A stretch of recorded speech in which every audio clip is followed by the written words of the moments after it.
પવિત્ર શ્રાવણ માસના પ્રારંભે વડોદરાની 6 વર્ષીય વાણી પટેલે 1000 ક્યુબિકથી ત્રિશૂળધારી શંકર ભગવાનની છબી બનાવી હતી। 1 મહિનાની પ્રેક્ટિસ બાદ વાણીએ 1 કલાકમાં જ આ છબી બનાવી દીધી હતી। ઉલ્લેખનીય છે કે વાણીએ ક્યુબિકની ગોઠવણીમાં ઇન્ડિયા બુક ઓફ રેકોર્ડ તેમજ એશિયા બુક ઓફ રેકોર્ડમાં પણ સ્થાન પ્રાપ્ત કરેલું છે। બીજી તરફ વડોદરા શહેરમાં પ્રખ્યાત કાશી વિશ્વનાથ મહાદેવની ભક્તજનો દ્વારા વિશેષ પૂજા અર્ચના કરવામાં આવી હતી।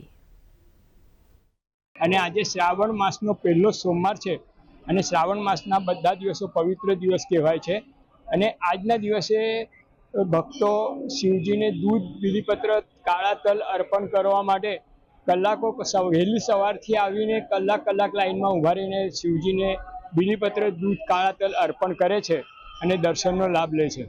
1000 રૂબિક્સ ક્યુબ ભેગા કરીને આ શિવજીની પ્રતિષ્ઠા બનાવી છે અને આ એની મહેનત 1 મહિનાથી છે। 1 મહિનાથી એને ચાલુ કર્યું હતું ત્યારે આજે આ પ્રતિમા બનાવી છે એને, અને એ 4 વર્ષની હતી ત્યારથી એને રૂબિક્સનો બહુ જ શોખ હતો।